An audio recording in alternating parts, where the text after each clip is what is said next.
The living room clock ticked loudly in the silence. Rose Garcia sat motionless on the edge of her couch, her eyes fixed on the framed photo in her trembling hands. The smiling face of her son, Thomas, looked back at her, his eyes bright with life and promise in his crisp military uniform. 3 days had passed since the phone call, but the words still echoed in her mind as if they'd been spoken moments ago. "Mrs. Garcia, I deeply regret to inform you." Rose hadn't slept since. How could she? Sleep meant waking up again to this nightmare. Sleep meant another dawn, without her only child in the world. The curtains in her small house remained drawn, casting the room in a dim glow that matched the heaviness in her chest. Outside life continued. Neighbors mowed lawns, children rode bicycles, mail carriers delivered packages, all unaware that her world had stopped spinning on Tuesday at 6:17 p.m. Thomas had been stationed overseas for 7 months. 24. Years old and full of purpose, he'd joined the Marines with a determination that reminded Rose of his father. "I need to do something that matters, Mom," he'd told her over dinner the night he announced his decision. She'd been worried then, but the pride in his voice made it impossible to object. Now the military officer on the phone had called it a non-combat incident. The words felt wrong, hollow somehow. What did that even mean? An accident? Rose had asked questions, desperate for details, for something to make sense of the incomprehensible. The responses had been formal, rehearsed, devoid of the information she craved. "We'll provide more details as they become available, ma'am." But the details hadn't come. The doorbell rang, pulling Rose from her thoughts. She didn't move to answer. That is, her sister Lucia had been handling visitors, neighbors dropping off casseroles, church members offering prayers, Thomas's childhood friend standing awkwardly in the entryway with red-rimmed eyes. Rose could hear Lucia's hushed voice greeting someone now. "She's still in the living room," Lucia whispered. "Barely eaten, hardly speaking." Rose clutched the photo tighter. In it, Thomas stood tall against a backdrop of mountains, his last deployment. The sun caught his face at an angle that highlighted how much he'd grown to resemble his father, who had died of a heart attack 5 years earlier. David had been gone so suddenly that Rose hadn't had the chance to say goodbye. At least with David, there had been no mystery. A massive coronary while working in the garden. Clean, clear, devastating but understandable. This was different. Something about Thomas's death felt wrong beyond the natural wrongness of outliving your child. The living room filled with more people, her brother Miguel and his wife, Thomas's godmother from 2 towns over, the pastor from their church. They moved around Rose like water around a stone, speaking in soft tones meant to comfort, but that only emphasized the absence of the one voice she longed to hear. "Rose, honey." Lucia sat beside her, placing a warm hand on her knee. "The military liaison is here. We need to talk about arrangements." Rose looked up to see a man in uniform standing in her living room, Lieutenant Coleman, according to the name on his chest. Young, maybe 30, with a professionally sympathetic expression that didn't quite reach his eyes. He'd called yesterday to introduce himself as the person assigned to help the family through the process. The process, as if her son's death were a transaction to be completed. "Mrs. Garcia," he began, taking a seat across from her. "I know this is incredibly difficult, but there are some decisions that need to be made regarding your son's service." "When will he come home?" Rose asked, her voice hoarse from disuse. "We're working on the transfer now. It should be approximately 5 days before Thomas arrives." 5 days. 5 more days of this limbo between knowing and seeing. Between being told her son was gone and facing the physical reality of it. "I want to see him," Rose said firmly. "When he arrives," Lieutenant Coleman shifted in his seat. "Mrs. Garcia, in these situations we generally recommend a closed casket service, given the circumstances and the condition." "What circumstances?" Rose interrupted. "You said it was non-combat. What happened to my son?" The room grew still. All eyes turned to the lieutenant. "The incident is still under investigation, ma'am.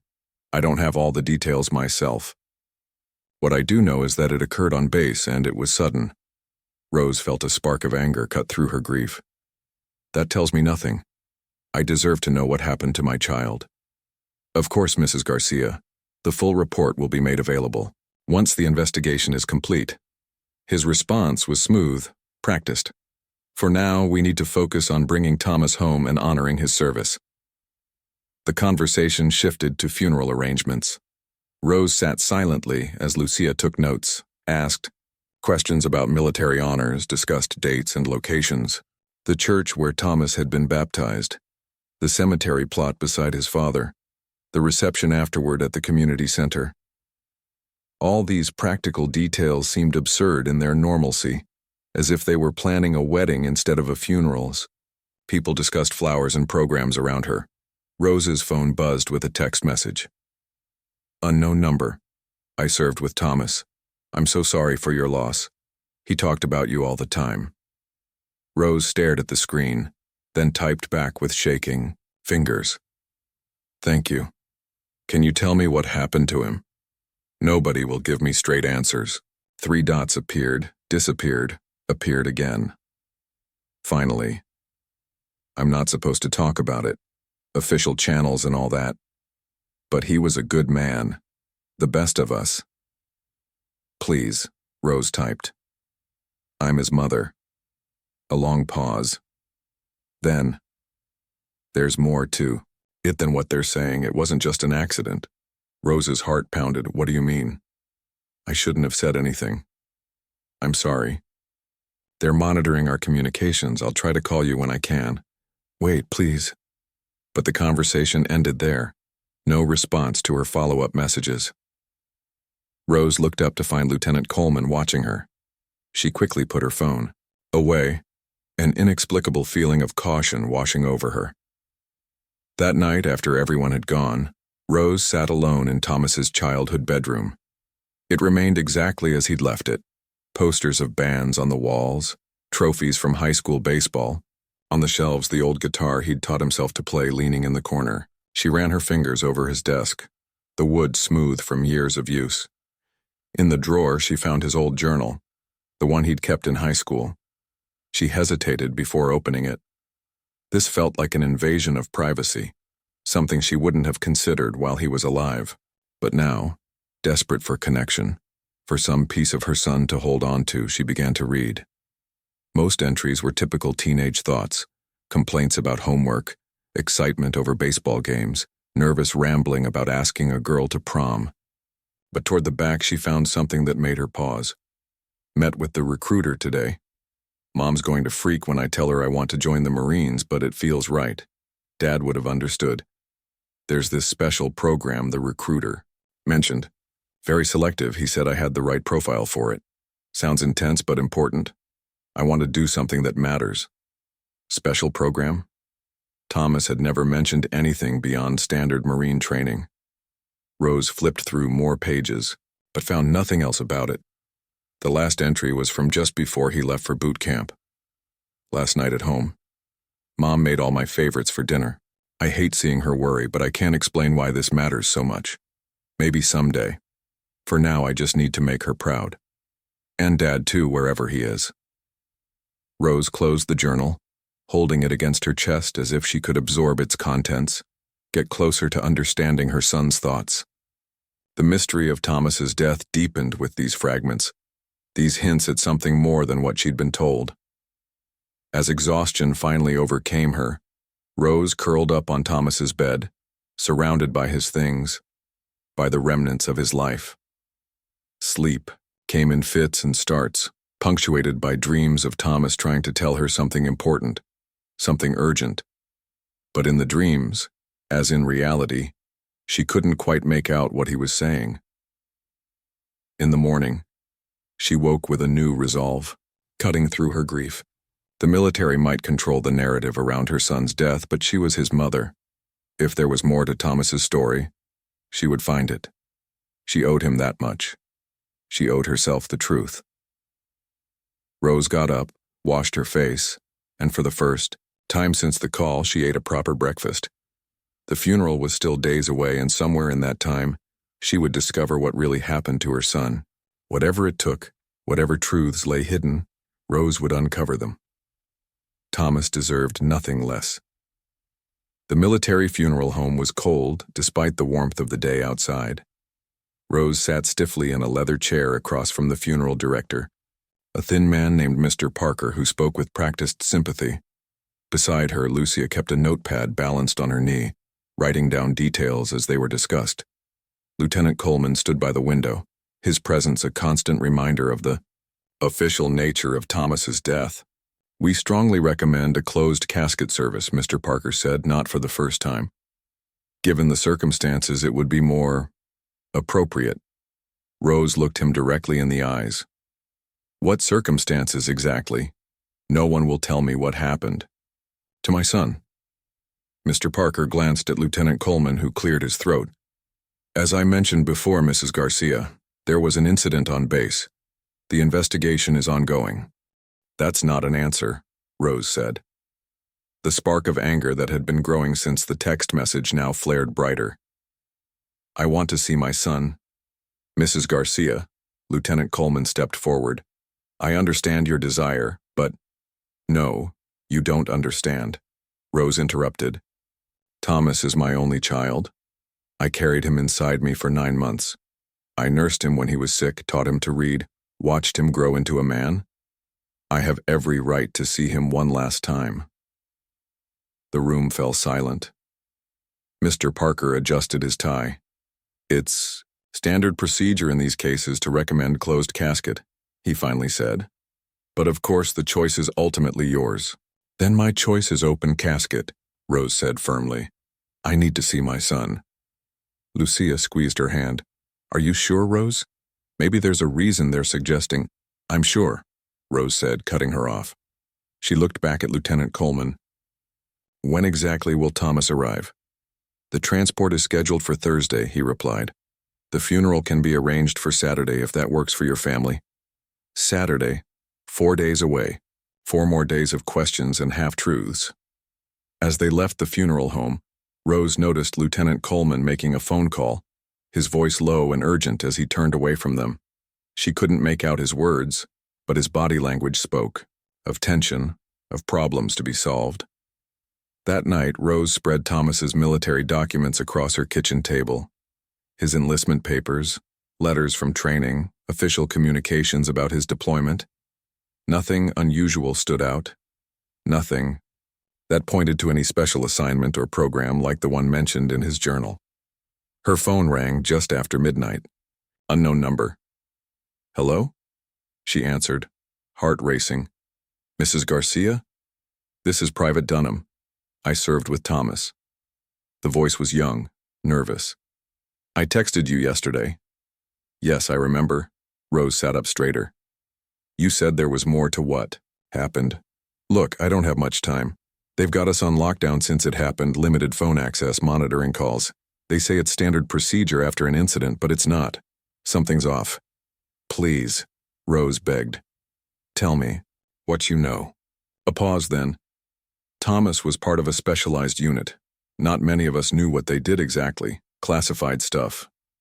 The night it happened, there was a lot of activity on base. Helicopters coming and going. Then they told us there was an accident in one of the training facilities, that Thomas and 2 others were killed." "But you don't believe it was an accident," Rose prompted. "I overheard 2 officers talking. They mentioned a situation gone sideways and containing the story. And here's the weird part. They referred to a package that needed to be recovered. Not bodies, not Marines. A package." Rose's blood ran cold. "What does that mean?" "I don't know. But the next day they gathered everyone for a briefing. Told us the official story. Said any deviation would be considered a breach of national security. That's when I knew something wasn't right. Have you seen—" Rose swallowed hard. "Have you seen my son? His body?" "No. No one has except the medical team." "That's also strange. Usually there's a ceremony on base before sending our fallen home. But they rushed this one. Very private." A noise in the background. Private Dunham's voice dropped even lower. "I have to go. They're coming. I'll try to—" The line went dead. Rose sat in the dark kitchen, the phone still pressed to her ear long after the call ended. Package, situation gone sideways, containing the story. None of it made sense, yet all of it confirmed her feeling that something about Thomas's death wasn't right. The next morning, Lucia arrived early to help with funeral preparations. She found Rose surrounded by photo albums, selecting pictures of Thomas for the memorial display. "You look terrible," Lucia said bluntly, setting down a bag of groceries. "Did you sleep at all?" "I got a call," Rose said, telling her sister about Private Dunham's information. Lucia frowned as she listened. "Rose, grief makes us look for answers, for something to make sense of the senseless. But maybe this soldier is just confused or heard something out of context. Or maybe he's telling the truth," Rose countered. "You didn't hear him, Lucy. He was scared." "What exactly are you suggesting? That the military is lying about how Thomas died?" Rose looked down at a photo in her hands. Thomas at his high school graduation, his father's arm around his shoulders. "I don't know, but I'm going to find out." Later that day, a large box arrived from Thomas's base, his personal effects. Rose opened it slowly, Lucia hovering nearby. Inside were his clothes, books, a few souvenirs from places he'd visited, his laptop, his phone. "His phone," Rose whispered, pulling it out. This might have answers, but when she tried to turn it on, nothing happened. Dead battery, most likely. She searched the box for a charger but found none. "We can pick one up at the store," Lucia suggested. They drove to the electronics store downtown, where a young clerk helped them find the right charger. Back home, Rose plugged in the phone, waiting impatiently for it to have enough power to turn on. When the screen finally lit up, her hope quickly faded. The phone required a passcode.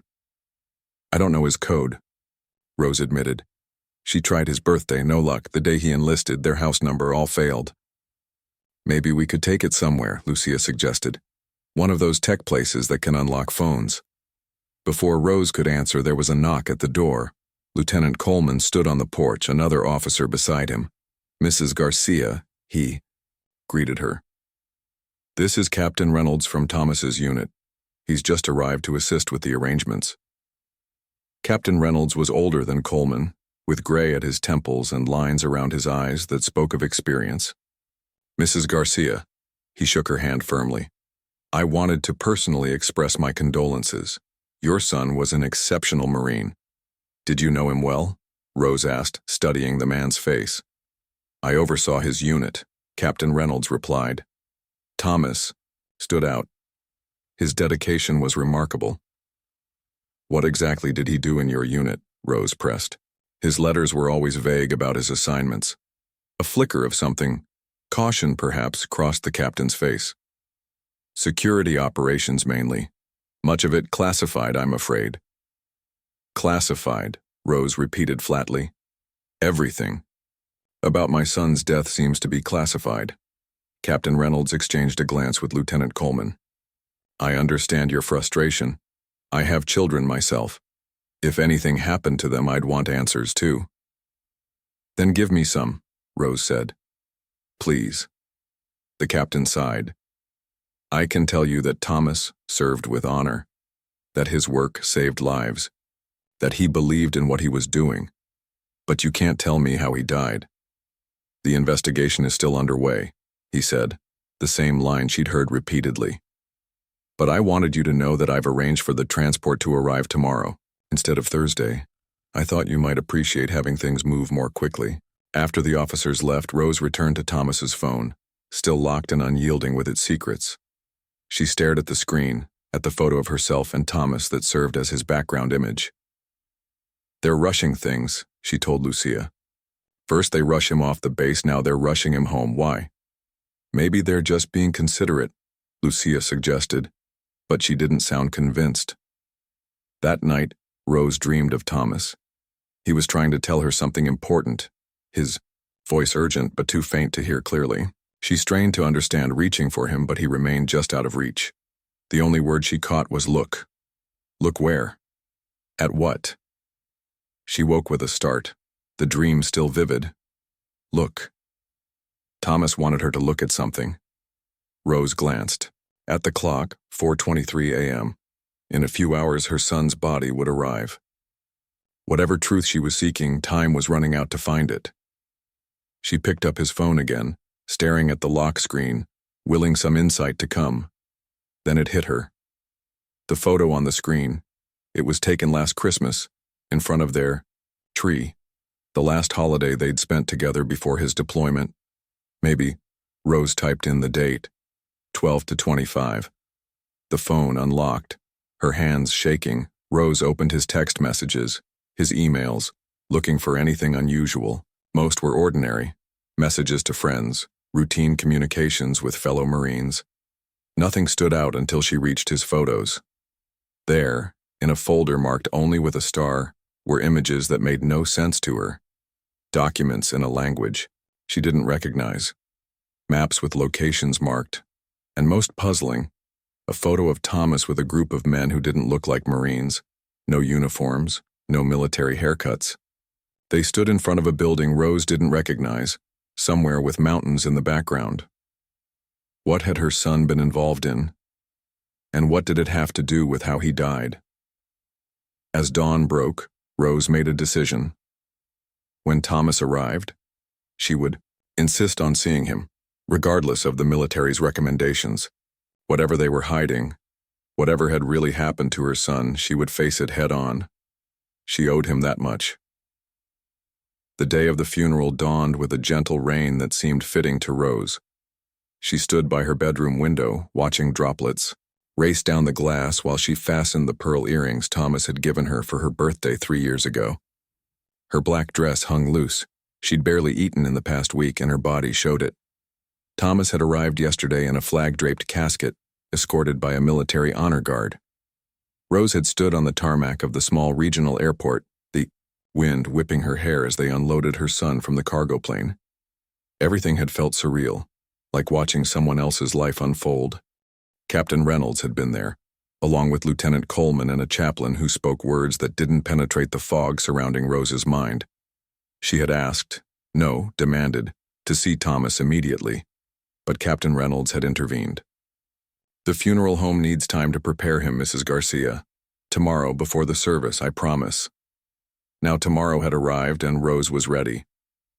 She'd spent the night looking through the mysterious photos on Thomas's phone, searching for clues. She'd found more images of the same group of men, in various locations.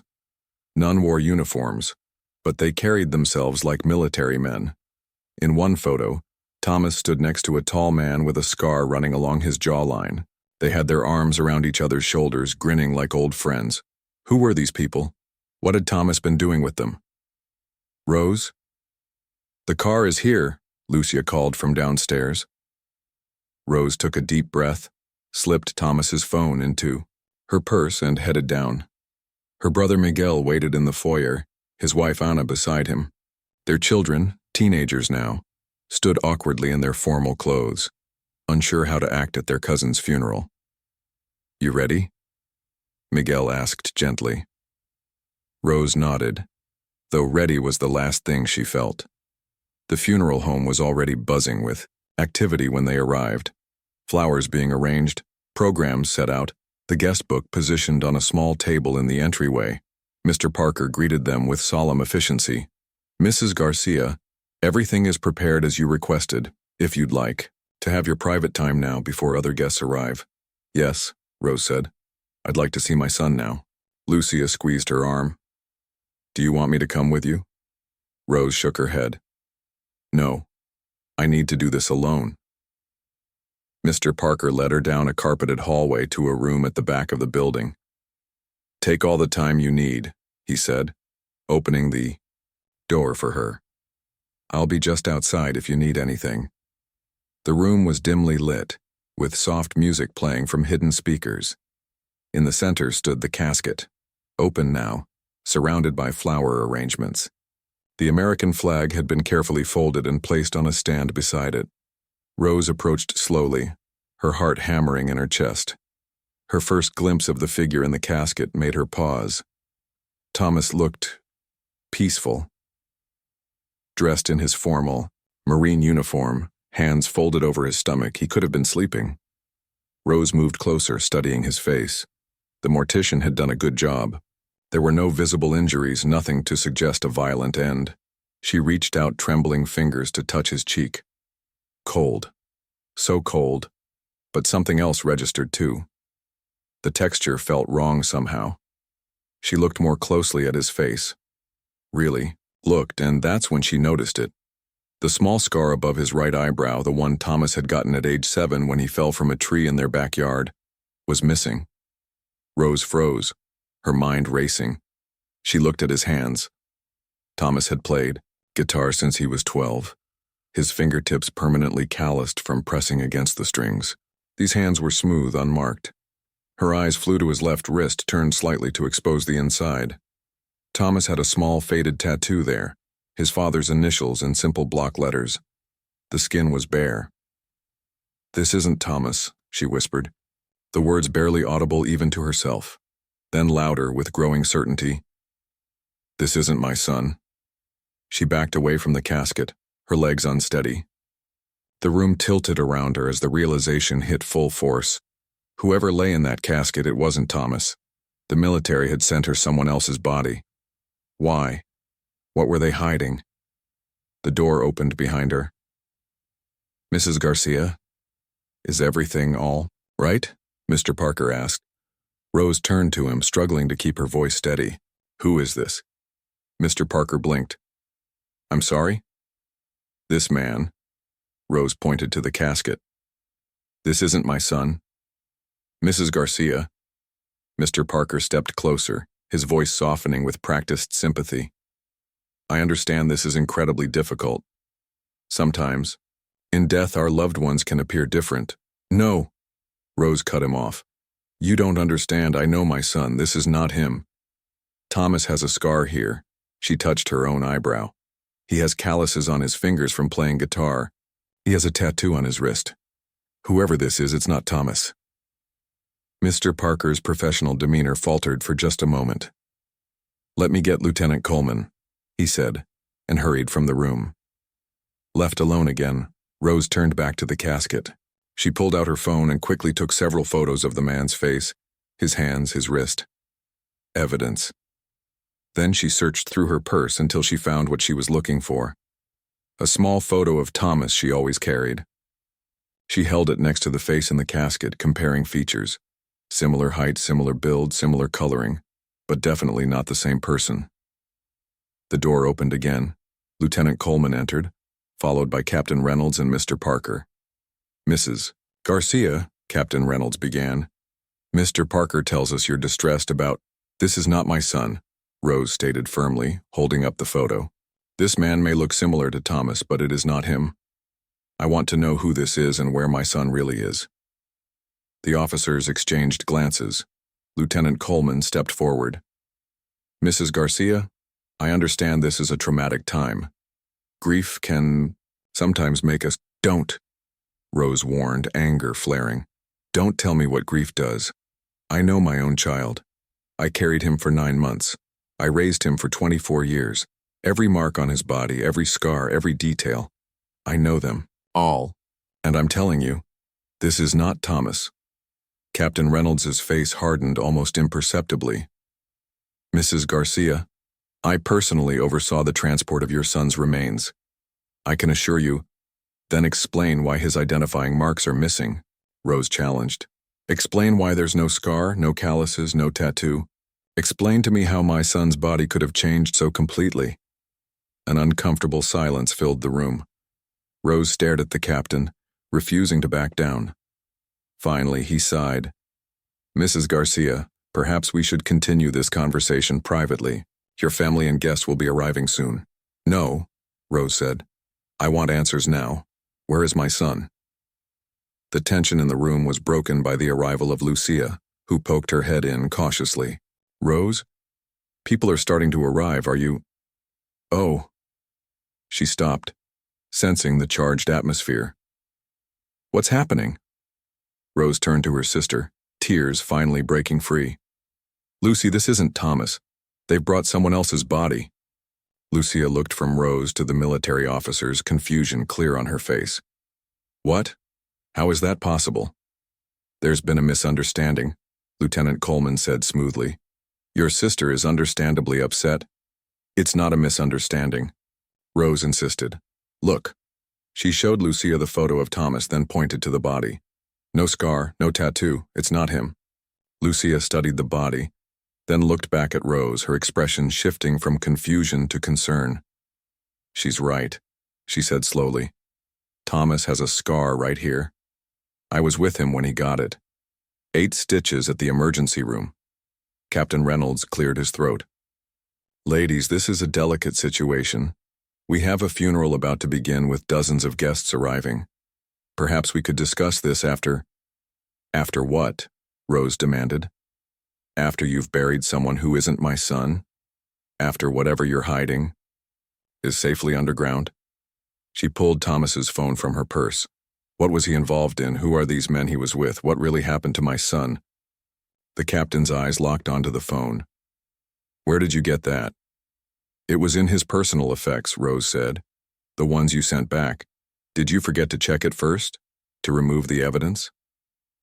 A subtle change came over Captain Reynolds. The sympathetic facade fell away, replaced by something harder, more calculating. Mrs. Garcia, that phone contains classified information. I'll need to take it now. No. Rose clutched the phone tighter. This is my only link to my son. My real son, wherever he is. The standoff was interrupted by a commotion in the hallway. Private Dunham appeared in the doorway, still in his dress uniform, his face flushed from exertion. Mrs. Garcia, he said breathlessly. I came as soon as I could. I had to see for myself. Lieutenant Coleman moved to intercept him. Private, you are out of bounds. Return to... Is it true? Private Dunham asked, looking past him to Rose. Is it not him? No, Rose confirmed. It's not Thomas. Private Dunham's expression hardened as he looked at his superior officers. I knew it. The mission went wrong, didn't it? And now you're covering it up. That's enough, Private, Captain Reynolds snapped. You are dangerously close to insubordination. Mr. Parker, who had been watching the exchange with growing alarm, stepped forward. Perhaps we should all take a moment to calm down. There are guests arriving who... No, Rose said firmly. I will not proceed with a funeral for a stranger. I want to know what happened to my son, and I want to know now. The room fell silent as they faced each other. Rose and Lucia on one side, the military men on the other, with Mr. Parker caught uncomfortably in between. Outside, the sound of arriving cars and muted conversations grew louder, mourners gathering to pay respects to a man who wasn't Thomas Garcia. Rose stood her ground, Thomas's phone clutched in her hand like a talisman. Whatever game they were, playing whatever truth they were hiding, she wouldn't back down. The real Thomas was out there somewhere, and she would find him. The small conference room at the back of the funeral home buzzed with tension.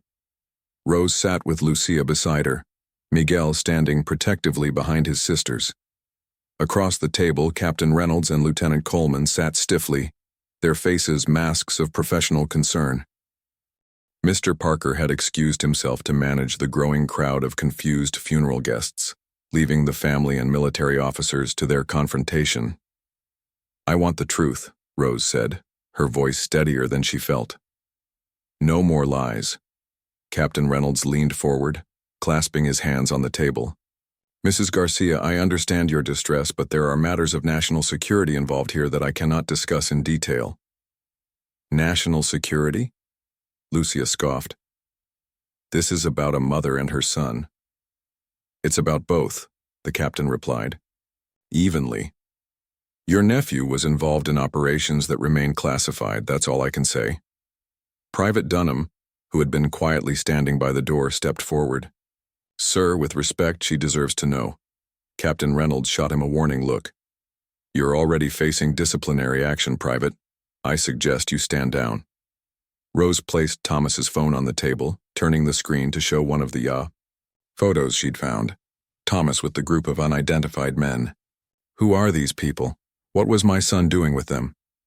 The captain glanced at the photo but didn't touch the phone. As I said, that's classified information. I don't care about your classifications. Rose's voice rose slightly before she controlled. "Do I care about my son?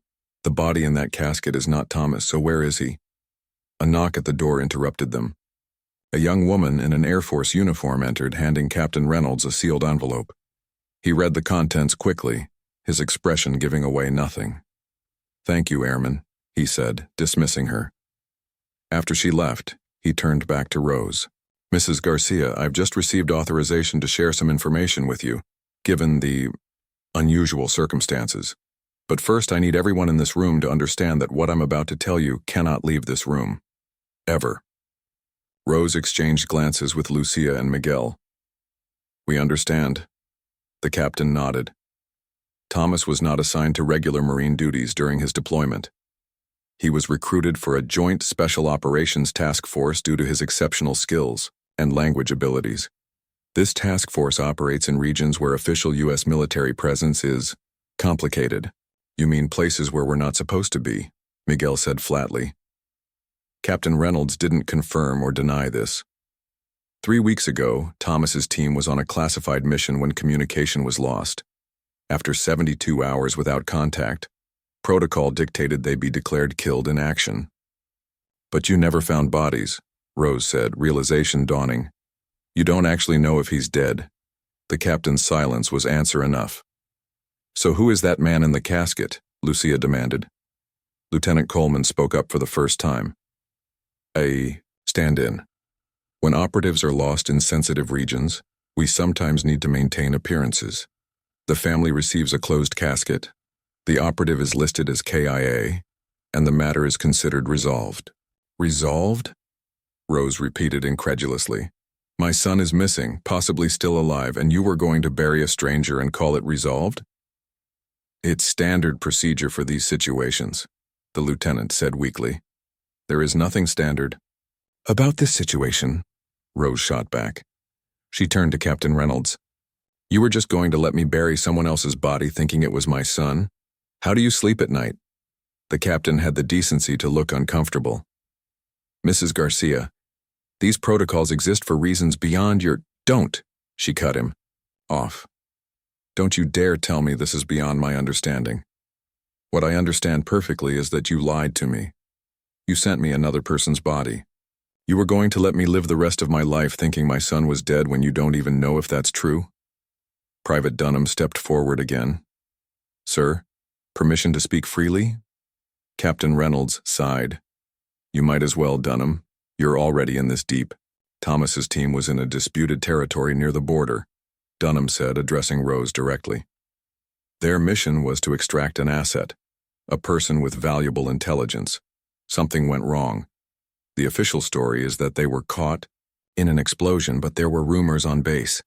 Some people said they were captured, not killed. Rose's heart leapt. Captured means alive. "Potentially," Captain Reynolds cautioned. "But if they were captured, the situation is extremely delicate. The region is controlled by forces hostile to the United States. Any acknowledgement that we had operatives there could trigger an international incident. So instead, you write them off," Miguel said bitterly.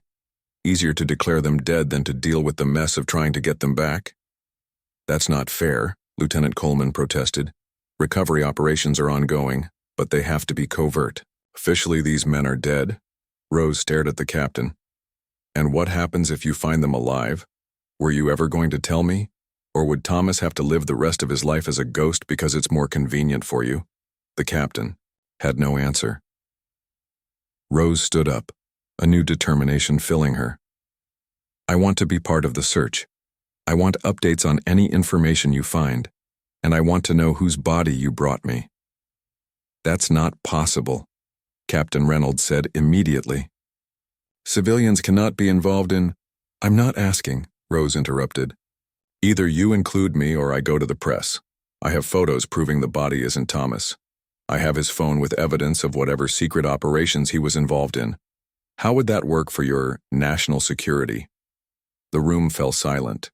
It was a bold move, and Rose knew it. Part of her couldn't believe she was threatening military officers, but a larger part, the part that had raised Thomas alone after his father died, the part that had worked 2 jobs to put food on the table, The part that would do anything. To protect her child? That part was absolutely serious. Captain Reynolds studied her face, seeming to recognize the steel behind her words. Even if I wanted to, I don't have the authority to include a civilian in classified operations. Then, find someone who does, Rose said simply. The standoff was interrupted by a soft knock. Mr. Parker poked his head in. I'm sorry to interrupt, but we have nearly 100 people out there. Someone needs to tell them what's happening. Rose turned to the captain. Your move. Either you find a way to include me, or I go out there right now and tell everyone exactly what you've done. Captain Reynolds held her gaze for a long moment, then reached for his phone.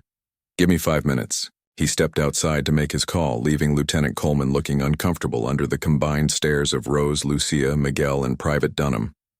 Was Thomas your friend? Rose asked the young private suddenly. Dunham nodded. Yes, ma'am. We went through basic together. He was a good man, always had everyone's back. Did he talk about me? A small smile crossed the private's face. All the time. Showed your picture to anyone who'd look. Said his mom was the strongest person he knew. Tears pricked at Rose's eyes, but she blinked them back. Now wasn't the time for crying, now was the time for action. Captain Reynolds returned, his face grim. I've spoken with my superior. Here's what's going to happen. Mr. Parker will announce that due to a military transport error, the funeral is postponed. No details, just a regrettable mistake. You, he looked at Rose, will sign non-disclosure agreements. In return, you'll receive weekly updates on the search operation.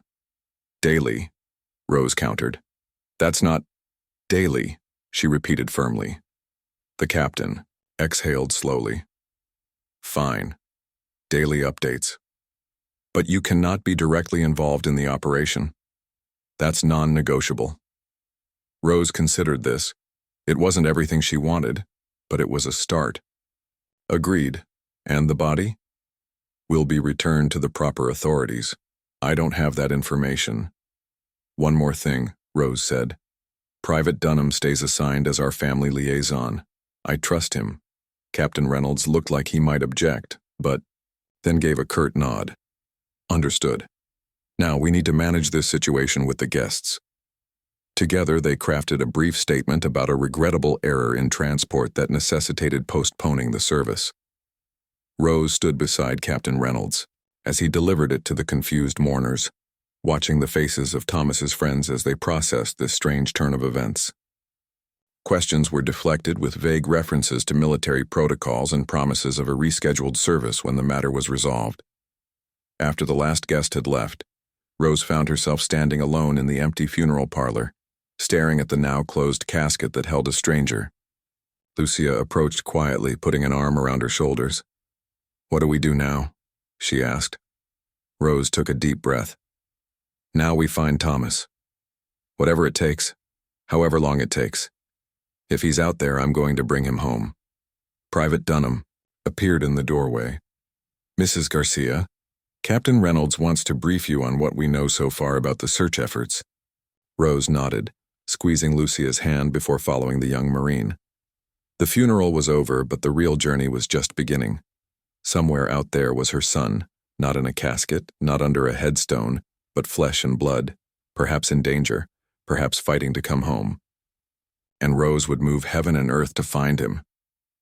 I'm coming, Thomas, she whispered to herself as she walked down the hallway. Hold on, Mom's coming. 3 months had passed since the day Rose stood in the funeral home and refused to bury a stranger. 92 days of waiting for phone calls, of poring over maps of regions she'd never heard of before, of learning military terminology and operational protocols. 92 days of hope mixed with fear, of prayers whispered into the darkness of her bedroom at night. Rose sat at her kitchen table, a cup of coffee growing cold beside her as she studied the latest update from Captain Reynolds. The papers were covered with redacted black lines. Even now they wouldn't tell her everything, but she'd learned to read between them, to piece together the fragments of information into something resembling the truth. Thomas's team had been in a disputed border region when they disappeared. The official story of an explosion had been fabricated.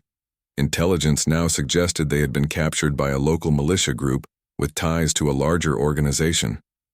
Negotiations were happening through back channels, but progress was slow.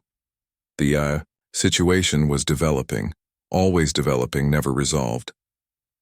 Private Dunham, now Corporal Dunham after a recent promotion, knocked lightly on the open door.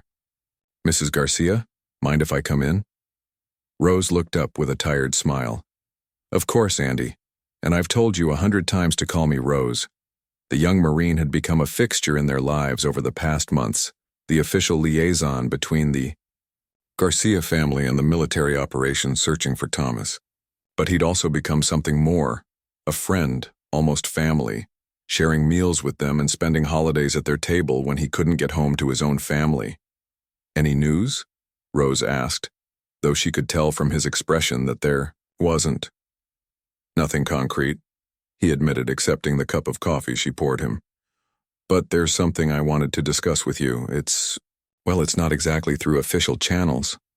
Rose's attention sharpened. "What is it?" Dunham glanced around, though they were alone in the house. "I have a friend who served with Thomas on a previous mission. He's stationed at Fort Benning now, but he still has contacts in the region where Thomas disappeared. He heard a rumor about American prisoners being moved to a new location across the border. And you think Thomas could be among them?" Hope flared in Rose's chest, as it had so many times before. "It's possible. The timing and location match up."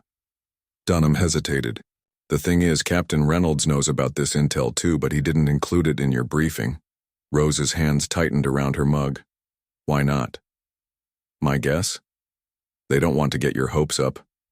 Or maybe they're planning something they don't want civilians to know about." The doorbell rang, interrupting them. Rose went to answer it, finding Lieutenant Coleman on her porch, his service cap in his hands. "Mrs. Garcia," he greeted her formally. "May I come in? I have some information." "Regarding your son?" Rose led him to the kitchen, where Dunham stood at attention when his superior officer entered. "At ease, Corporal," Coleman said, then turned to Rose. "Mrs. Garcia, we've received intelligence that we believe confirms the location of the missing team members, including your son." Rose's heart leapt. "You've found him? Is he alive?" The lieutenant held up a hand. "We believe so, yes. But I need to be clear. This is still a very delicate situation. The team is being held in a compound just across an international border. Any rescue operation comes with significant diplomatic and military risks." "But you're going to rescue them?" Rose pressed. "The operation is being planned, yes. I'm not at liberty to share the details, but Captain Reynolds wanted you to know that we're moving from search to rescue phase." Rose sank into a chair, emotions washing over her in waves. Relief that Thomas had been found, fear about the dangers of a rescue attempt, anger that it had taken 3 months to get to this point. "When?" she asked simply. "I can't say exactly. Soon. Days, not weeks." The lieutenant glanced at Dunham. "The captain also wanted me to inform you that Corporal Dunham is being temporarily reassigned, effective immediately." Dunham stiffened. "Sir? Report to base by 1800 hours, Corporal. You've been requested for a special assignment." "Understanding." Dawned on Dunham's face. "The rescue op, I'm being added to the team." Lieutenant Coleman's expression remained neutral. "I'm not at liberty to discuss the details of your assignment, Corporal. Just be ready to move out." After the lieutenant left, Rose turned to Dunham. "They're sending you to help rescue Thomas, aren't they?" "Looks that way," he confirmed quietly. "Makes sense. I know him, I've worked in that region before, and I speak the local dialect." Rose grasped his hand. "Bring him home, Andy. Please." "I will," he promised. "Whatever it takes." The next 5 days were the longest of Rose's life, longer even than the days immediately after Thomas's reported death. Then she'd been numb with shock and grief. Now she was alive with hope and terror in equal measure. Every phone call made her jump. Every car driving past her house made her rush to the window. Lucia stayed with her, neither of them pretending they could focus on anything else. They kept the TV news running constantly, watching for any hint of military activity in the region where Thomas was held. Miguel called twice daily for updates. On the sixth day, Rose's phone rang just after midnight. Captain Reynolds, his voice tight with what might have been exhaustion or emotion. "Mrs. Garcia, I need you to come to the base, right away. A car is already on its way to pick you up." "Thomas?" she asked, her voice barely a whisper. He's alive, Mrs. Garcia. That's all I can say over the phone. The car will be there in 20 minutes. Rose and Lucia rode in silence to the military base, holding hands in the back of the black SUV that had arrived exactly when promised. They were escorted through security checkpoints to the base hospital, where Captain Reynolds met them in a private waiting area. The operation was successful, he told them, looking more human than Rose had ever seen him, with stubble on his chin and dark circles under his eyes. "We recovered all 4 missing team members. They're in rough shape, malnourished, some injuries from their captivity, but they'll recover." "Thomas?" Rose could barely form the word. "He's being examined now. The doctors say he's stable. He has a broken arm that wasn't set properly and will need surgery, and he's lost about 30 pounds, but considering what he's been through." The captain shook his head slightly. "He's tough, your son. Can I see him?" "Soon. They're just finishing up some tests." Rose paced the small waiting room, unable to sit still. After everything, the funeral that wasn't, the months of searching, the classified briefings and redacted reports, it came down to this moment. Her son was alive. He was here, in the same building, breathing the same air. A doctor appeared in the doorway. "Mrs. Garcia, your son is asking for you." Rose followed her down a quiet hallway to a private room. The doctor paused at the door. "He's been through a lot. Try not to overwhelm him with questions. And don't be alarmed by his appearance. With proper nutrition and care, he'll look like himself again soon." Rose nodded, barely hearing the words. The doctor opened the door, and Rose stepped inside. Thomas lay in the hospital bed, an IV in his arm, monitors beeping softly beside him. He was thin, so thin his cheekbones stood out sharply, and his skin had an unhealthy pallor. His left arm was in a temporary cast, and fading bruises marked his face. But his eyes were the same, and when he saw her, they filled with tears. "Mom," he whispered, his voice hoarse.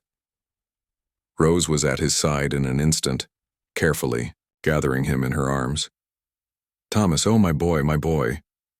They held each other, both crying, neither able to speak for long moments. Finally, Thomas pulled back slightly. "They told me. They said you figured it out. At the funeral. That it wasn't me." "Of course I knew," Rose said, wiping tears from her cheeks. "Did you think I wouldn't recognize my own son?" A weak smile crossed his face. "They said you threatened to go to the press, that you wouldn't back down. They were going to let me bury a stranger, Thomas. They were going to let me think you were dead when they didn't even know if that was true. That's protocol," he said quietly. "When we signed up for this unit, we knew if something went wrong, they'd declare us KIA. Clean slate. It protects the mission, protects national security." "I don't care about their protocols," Rose said fiercely. "I care about you." From the doorway came a new voice. "We all do." Corporal Dunham stood there, his arm in a sling, a bandage above his eye. He looked exhausted but triumphant. "Andy," Thomas said, his face lighting up, "you made it out okay?" "Takes more than a few bullets to stop me." Dunham grinned. "Though I might have been a little reckless on the extraction. Your mom made me promise to bring you home, and I wasn't about to disappoint her." Rose reached out her hand, and Dunham came to stand beside them. "Thank you," she said simply, "for keeping your promise." Thomas looked between them, confused. "You two know each other?" "Long story," Rose smiled. "We've got time for all the stories, now." Later, when Thomas had fallen asleep, Rose stood by the window of his hospital room, watching the sunrise paint the sky in shades of pink and gold. Lucia had gone to call Miguel with the news, and Dunham had left to get debriefed, promising to return later. Rose thought about the stranger in the casket all those months ago. She would never know who he was or how he had ended up as a stand-in for her son. Some questions would remain unanswered. But the most important question, the one that had driven her through 3 months of fighting and waiting and hoping, that question had been answered. Thomas was alive. He was home. As if sensing her thoughts, Thomas stirred in his sleep, murmuring something she couldn't quite catch. Rose moved back to his side, taking his hand gently in hers. "It's okay," she whispered. "Mom's here, you're safe now."